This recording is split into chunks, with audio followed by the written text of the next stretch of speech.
কোষ ঝিল্লির বেসিক চারটা অংশ রয়েছে, মৌলিক অংশ চারটা অংশ। একটা হচ্ছে যে ফসফোলিপিড বাইলেয়ার, তারপরে মেমব্রেন প্রোটিন, গ্লাইকোক্যালিক্স এবং হচ্ছে কোলেস্টেরল। তো এখন প্রশ্ন হচ্ছে মেমব্রেন প্রোটিনের কাজটা অ্যাকচুয়ালি কী? মেমব্রেন প্রোটিন, সেকেন্ড যে টপিকটা আমি বললাম যে পার্টটা, যে মেমব্রেন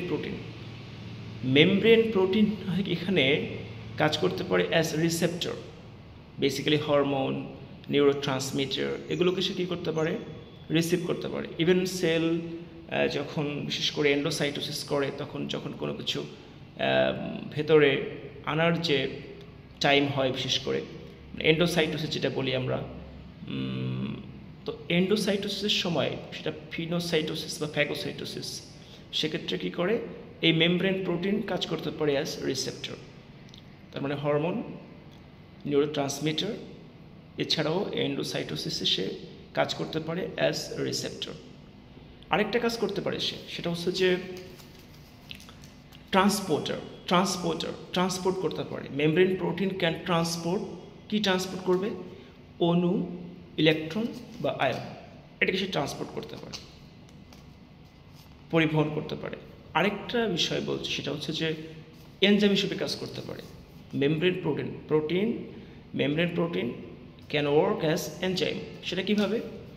যেমন ধরা যাক এটিপি থেকে যখন cyclin AMP, ATP adenosine triphosphate থেকে যখন সাইক্লিন এডেনোসিন মনোফসফেট, আমি আবার বলছি, এটিপি থেকে সাইক্লিন এএমপি যখন প্রস্তুত হয়, তখন যে এনজাইমটা কাজ করে সেটা হচ্ছে অ্যাডিনিলেট এনজাইম।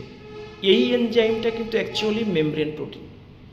এই যে এনজাইমটা, এই অ্যাডিনিলেট ক্যাটালেস, যেটা হচ্ছে যে এটিপি থেকে এএমপি তৈরি করছে, মানে সাইক্লিন এএমপি তৈরি করছে, এটা কিন্তু একটা এনজাইম, এবং এই এনজাইমটা কিন্তু বেসিক্যালি মেমব্রেন প্রোটিন।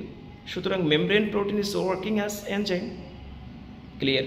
এছাড়াও কোষ, টিস্যু, অঙ্গতন্ত্র, এই যে কানেক্ট করে রাখা, একটা টিস্যুকে আরেকটার সঙ্গে কানেক্ট করা, একটা কোষকে কানেক্ট করা, এই সংযুক্তিও রক্ষা করছে কিন্তু মেমব্রেন প্রোটিন।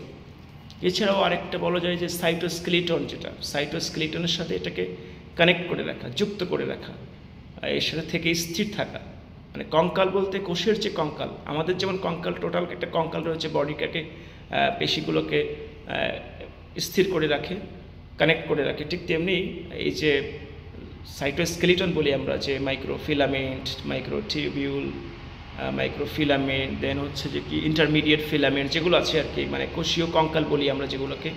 তো এই কোষীয় কঙ্কাল এর সাথে, মানে সাইটো মানে কোষীয়, স্কেলিটন মানে হচ্ছে কঙ্কাল, তার মানে কোষীয় যে কঙ্কাল আছে তার সাথে যুক্ত থেকে এটা স্থির থাকতে পারে, মানে যুক্ত রাখে, মানে সংযুক্তি রক্ষা করা, যেটা বলি সংযুক্তি রক্ষা করে স্থির থাকে। তারপরে মেমব্রেন প্রোটিন যে কাজগুলো করে, আমি যদি সাম আপ করি, আমি যদি জিস্টটুকু বলি, সেটা হচ্ছে প্রথমত বলতে পারি it is working as a receptor, then transporter, then enzyme হিসেবে কাজ করছে, দেন সেটা কাজ করছে সংযুক্তি রক্ষা করছে, আরও বলতে পারি যে স্থির থাকছে কী করে, ওই যে সাইটোস্কেলিটনের সাথে যুক্ত থেকে একটা সেল যাকে স্থির রাখছে।